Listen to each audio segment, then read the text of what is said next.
Today's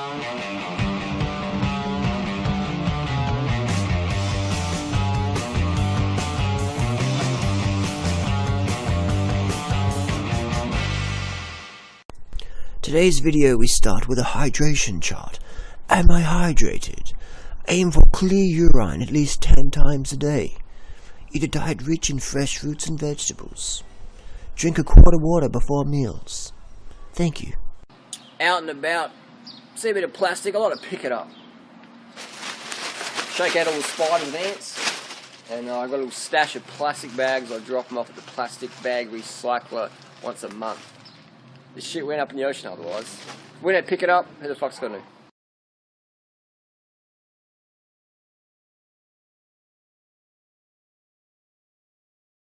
So I have my quart of water. I use an old juice bottle, recycle. Reuse actually, even better than recycling. Quart of water before breakfast every day of the year. Count on it. Got a little breakfast snack here. Got about 4 kilos of papaya. These are... They're good, but they're not, they're not like you get in Costa Rica. They're a brand called Skyberry, which they're really good. That's the best brand in Australia. It's the only papaya I'll eat in Australia, pretty much. The only red papaya I will eat in Australia, because it's generally the best one. Still, though, it's not as good as what you're going to get in Costa Rica. I remember going to Doug's event in 2007, and when I was staying near the airport there for a while, the papayas are just fucking incredible. And I was eating so many of them, they're like, "You're selling this, where are you selling to?" And I'm like, "Mate, I'm eating this papaya." And they're, no, you cannot eat so much. So then the next day I went back there, breakfast, bought this big box of papaya, bought my knife and spoon, sat there and just ate it in front of them. And then just didn't know what was going on. Then lunch came back, dinner came back, the papaya was just incredible. Incredible, and they were just tripping out. I know in the end they were like really friendly and gave me wicked service and just tripping out. It was pretty cool how much they enjoyed seeing someone really enjoy their produce. But it was just so sweet. It was fucking insane, off the charts, man. Off the charts. So yeah, it's pretty good. It's pretty good. But again, not many calories in papaya. You get about 500 per kilo. So this is $24. It's probably going to give me maybe 500 calories. Not many people can afford to spend $24 on 500 calories of fruit, can they?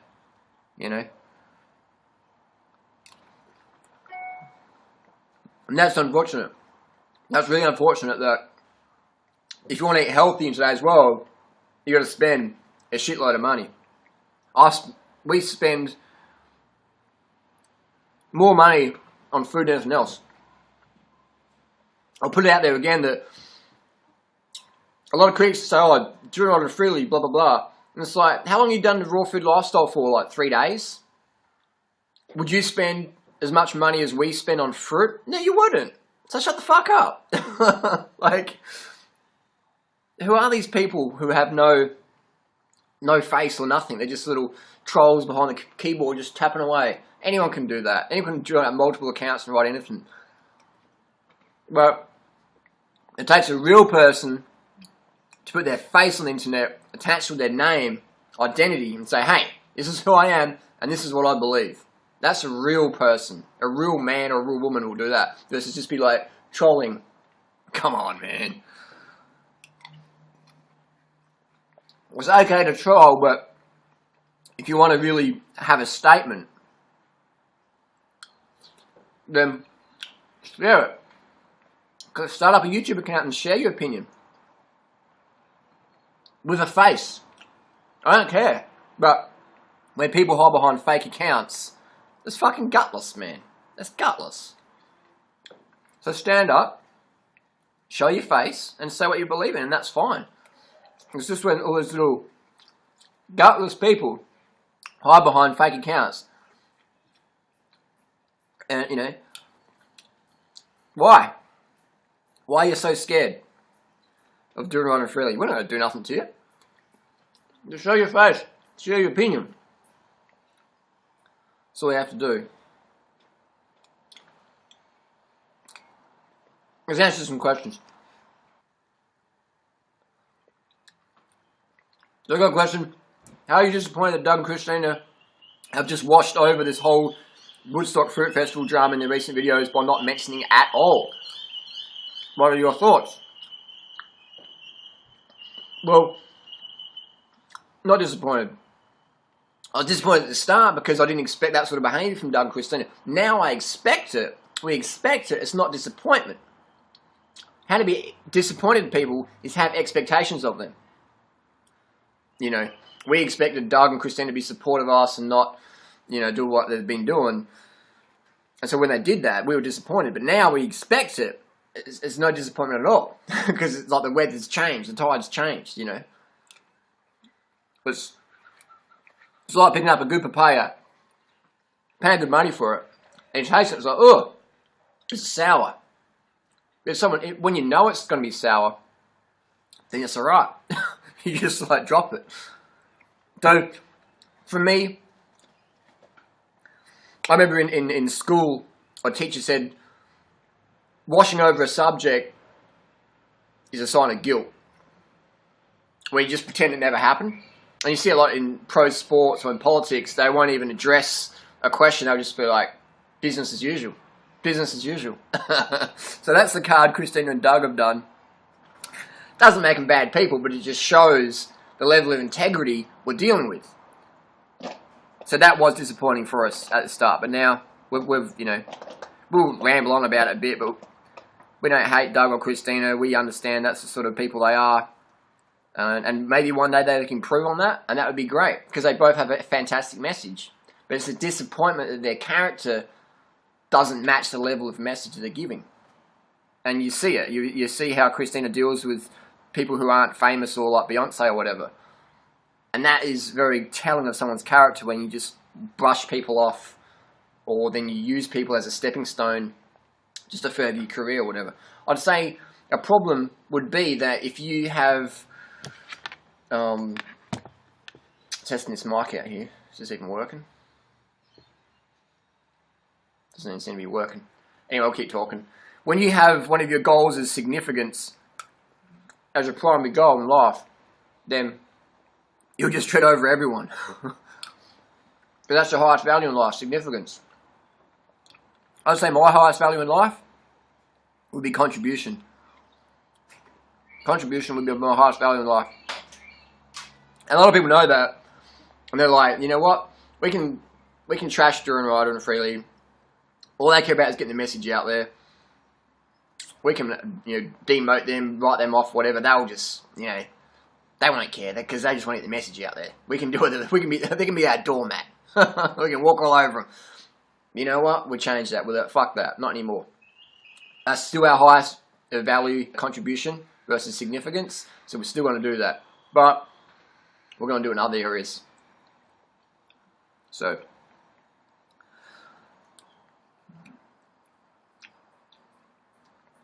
it's disappointing, but at the same time gives clarification that if people won't even address the situation, even ATM basically just made some little video just to cover his own ass, but still wash over the fact that he's selling fish oil, chicken collagen on his Young Living Oils affiliate links, and affiliates himself with that sort of company, and then says, oh, well, it's basically the same as if you got an Amazon link to sell a book. It's like, no, it's not, man. You're working for a company, a little agency, a little multi-level marketing agency that makes a lot of money selling an animal product. It's not the same as working for Amazon with some affiliate link to sell a book. But hey, it's easy to convince people. Sorry, it's easy to fool people rather than convince them they've been fooled. It's easier to fool people rather than convince them they've been fooled. I'm not sure if it's something in America. People are easy to trick over there, or I don't know what it is. But then again, I've got a lot of American... No, I don't know. It's weird, but it seems like Americans are more trusting. They're more gullible, in general. Not a stereotype, but then here in Australia as well. And I love America. I love Americans. I'm not being racist enough. I'm just saying that in general, it seems like Americans are easier fooled. But then again, in Australia as well. Maybe just because there's more Americans, it seems like they're easier to be fooled. And it's easier to hustle them and scam them and that. But it's the same in Australia. I don't know. What do you think? Is it Americans more gullible than Australians? Is it... Why don't other people call that bullshit like me and freely do? But then again, you got a few Americans that do. So it's... Yeah, I don't know. What do you think? What do you think? That'd be a good study to do, wouldn't it? How would you do that one? Who's more gullible? Let's go another question.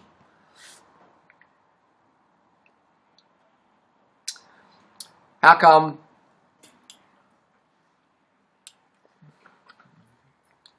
raw food gurus say raw is law, but they eat cooked nuts? Is that just an exception they make for themselves so they can stay on the pedestal? I would say it is. Because, and I was like that as well. You think, oh, yeah, I eat a 100% raw food diet for 5 years, or whatever you count that in the days, like it's some sort of competition. Doug says, I've been 100% raw for 20 years. And Christina says, whatever, 10 years or 8 years, whatever. But they eat cooked nuts. So it's a bit of a, you know,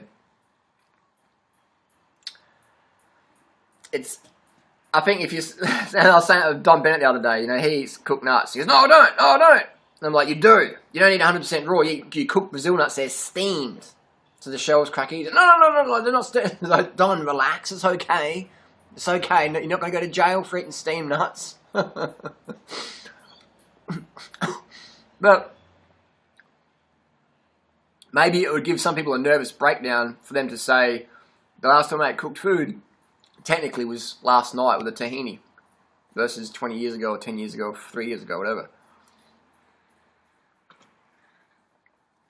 I think people just need to relax, step back, look at the bigger picture, and eat healthy.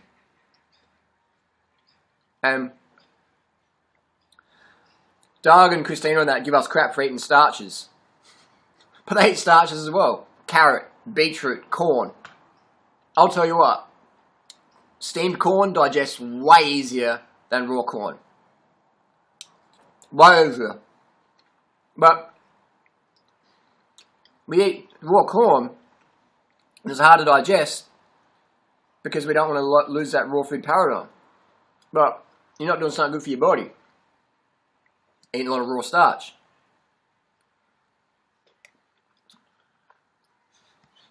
It's a funny one. Good question, a statement here from Nicholas Damiano. Unrealistic in my opinion, bad advice to tell people to eat fruit or skip meals. It's hard enough to get people to go vegan, let alone 100% raw. I agree with that one as well. I remember for a small time in my lifestyle, I remember flying to Los Angeles and Costa Rica and that, and if I couldn't get food, I'd fast. Then I'd get off the plane and I'd be like, just like fucking, 24 hours not eating, traveling, immigration, carrying your bike luggage, and then you get off the plane, you're just like, then someone meets you and you're like, you can barely fucking hold conversation. You don't want to talk to anyone because you're just like, let's go get some food or something. So I quickly ended that, but I never ever told anyone really to fast during a flight because I remember, just getting into LA one time, getting on the bus, this raw food cafe. It was called Leaf Cafe, getting all this nut butter stuff, and eating that, and then jumping back on the flight back to Australia and just feeling so just shit. So I can understand when Doug says don't eat food unless it's fruit, but he doesn't even do that. He'll have his cooked nut butters and stuff like that. So I think it's, I don't know, man. I really want to educate people on what actually works versus put myself up on a pedestal with this perfectionism, purity mindset. But I don't even fucking do it. Doug doesn't even do it. Christina doesn't even do it. you're guaranteed to have your audience sort of, you know, semi-fail, aren't you? Because you're not even doing your program. How can they do it then? So, while it's a great paradigm to have, I think if we become more transparent, more real with people, and less cutthroat. I mean, just voting freely and doing right, you know, off the pioneers list, and just basically saying, you know, this is what we think he is. After all the years of support, it's just aren't we trying to help people, like, versus compete? People go, hey, what are you doing now? Like, look, we're just being honest now. We're going to start on any of this. We're just being honest. Because people know, or they thought they knew, that we wouldn't say nothing. But the reason why we are saying things is because we feel it's going to help the movement shake down a bit, settle out, and then people can see what's going on. A house of cards, or whatever analogy you want to use. It becomes more real. Whatever movement becomes more real, people can see for what it is and do better at it. Get more results. Versus constantly beating themselves up because they don't eat fully raw, when the people who promote that lifestyle don't even do it themselves. So, relax, carb up. Fruit's always your best option. Have a starch backup plan. Whatever works for you. If it doesn't work for you, then move to Thailand and get your fruits. Simple as that. You won't ever hear us saying that vegan starch McDougall meal is better than fruit. High quality, tree ripened, high BIX value fruit. We're not going to say that. But we understand that you can't always get the good fruits, or you might not be able to afford it. People are saying, there's another comment I got here. Yuan says, Harley, you're all over the place. Doug sticks to his plan. Well, he doesn't, but Harley eats fruit, pizza, sugar, pasta, etc. Stick to one thing only, Durian. If people can't eat fruit only, then they should eat whatever they want to eat. And that's why we have the fruitarians who are fucking going to McDonald's or eating, you know, whatever. Animal products, fish, etc., barbecued ribs, Reese's Butternut Cup, whatever they're called, eggs and stuff. Because these people go, I can't have starches. It's got to be raw. So when I fall off the wagon eventually, go back to whatever. And that's what we see. But we don't want to promote that because it doesn't work. So, and we don't want people going back to a half jar of tahini. Like Doug will say he does. We don't, because it's not healthy, man, eating that much tahini. One, it's too much fat. You don't get enough carbohydrates, and it feels like a brick in your gut. So, we want to give people a backup plan.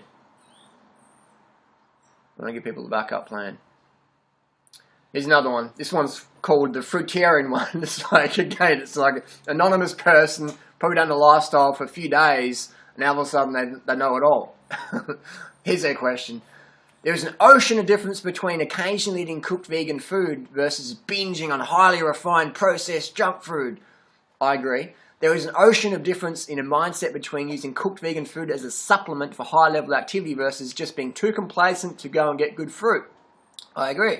You're looking for justification to be lazy, Harley, and anyone who doesn't agree with your current set of beliefs, which has changed considerably over the years, is in the wrong.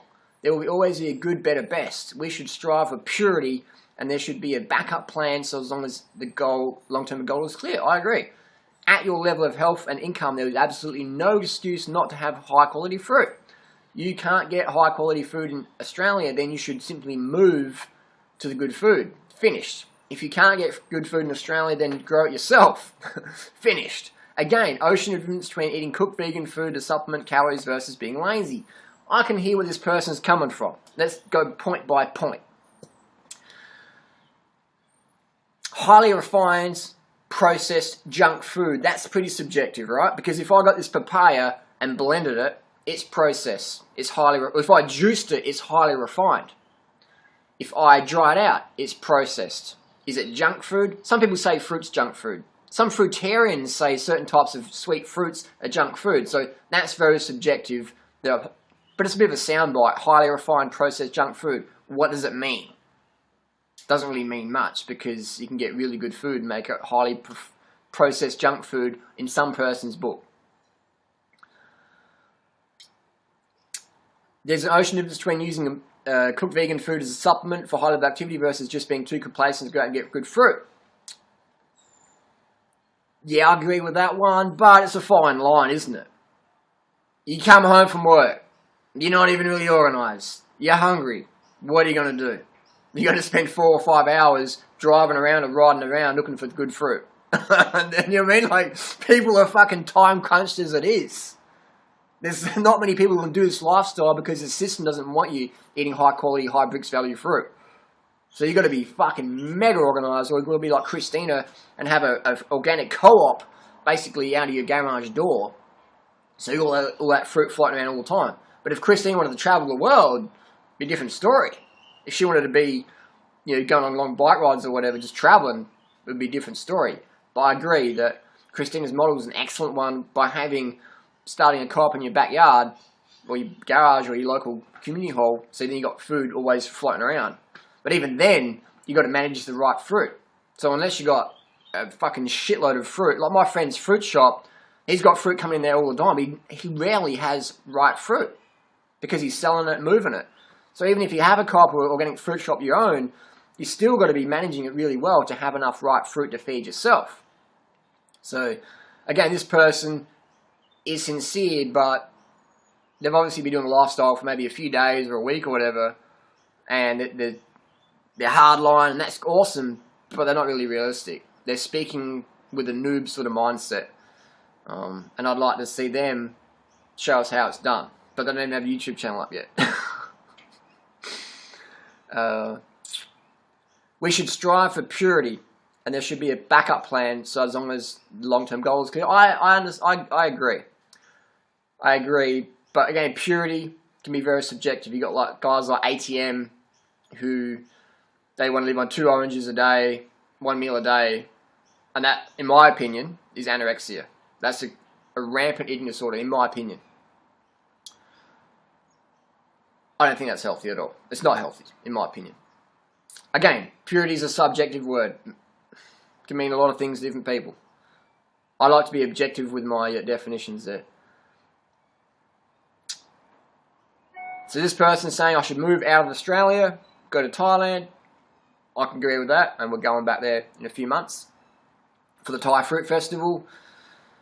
If you can't get good fruit in Australia, if you want to stay in Australia, you have to grow it yourself. Well, people just think you chuck some papaya seeds in the ground and you come back tomorrow and there's a fucking 2-metre papaya tree growing incredible tasting fruit. I'll tell you what, from the farmers I've spoken with, the organic farmers, minimum $2 million Australian to have an organic farm producing enough fruit for 2 people year round. $2 million minimum.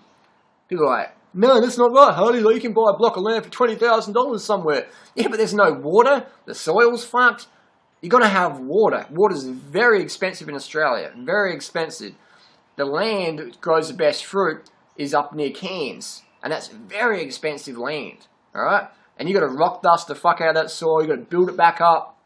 Because all the sugarcane tobacco farms have thrashed it out. So you've got to spend a lot of money, a lot of time, and a lot of years to get that soil cranking. Even my friends that are one of the best fruit farms in Australia, in my opinion, the last 10 years, we still couldn't go up there today because there's a few people who live on the farm, and if Freely and Durham are rocked up, everyone knows how much fruit we can eat, and be like, good to see you guys, but fuck off, because you're going to eat all the fruit.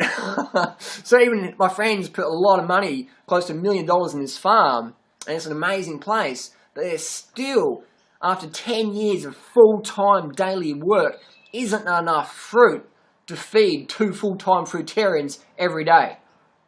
And a few other people as well, who love their fruits. So, again, these people, these noobs are very sincere and passionate, and I understand that. I've been there myself. But once they go on the path for a while, they're like, whoa, this is the reality. So I always like to come from a place of reality. That's enough ranting and rambling. And Just share my comments and criticisms. Nothing personal, not hating, just saying. Don't hate anyone. Disappointed in some people, of course. Going on about it a bit, yeah, maybe. But I think that the more we clear the air and address these issues front on versus being fake, hey guys, and not really dealing with anything, talking about Beyonce concert or whatever, it just shows people where we stand and what we stand for. So hopefully people can improve from this, learn lessons, become better people, and help grow the movement. Versus, getting our maid to make all our food for us and saying, this is what I do. This is what you should do. If you don't, then you're weak. But it's not realistic. Not everyone's got a maid to fucking chop up all this amazing fruit. Not everyone's got the largest organic crop out of their bedroom. Not everyone drives a brand new Porsche and their dad's a CEO of a massive oil corporation, just massive funding to get anything kickstarted up. Again, that's great if you got that opportunity. That's fucking awesome. Not hating. I'm just saying that let's be transparent and real so then the everyday person doesn't get demotivated because they try it and then their family comes in and just smashes their whole raw food paradigm apart or whatever, or they go out and let's relate to people more. Let's do a fucking real video without all the professional camera work and the Photoshop and the Final Cut Pro editing or whatever. Let's just do real shit. Let's do real shit to appeal to real people so we can get a real message out there and make changes versus just be so perfect, or pretend we're so perfect, that we put ourselves on a massive pedestal that's unrealistic, it's untrue, and it doesn't really help anyone other than make them feel bad for themselves. Maybe hooks them in for a bit, get them interested, but you can see how someone's subscriber list doesn't reflect their sort of daily video views. Because what people do, they're excited, they come in, and they're like, oh, I can't do that, and they just walk away. They see me doing it on freely, and they're like, you guys look a bit more real, I could probably do this shit. I could probably do it. And that's why we've got such a big following. Sustained following. Sustained following. Our forum is fucking off the charts because it's actually sustainable. It's actually sustainable for most people, for everyone. Obviously, it's still hard because you're going against the status quo, but it's the most sustainable program in the raw food movement at the moment. It's the most sustainable program in the health food movement at the moment. And that's why we're going the fruit and we're going the starch. We're saying, this is what you got. What do you want to go for? What do you want to go for? Both are good. This is better, but both are great. Bases covered versus just this dogmatic, raw is law mindset, which is great if you live in the jungle, but no one does. Everyone's got options today in the world. Let's make them clear options, show them the best options, make it easy for people, have that long-term goal there as well. But no more fairy tales, please.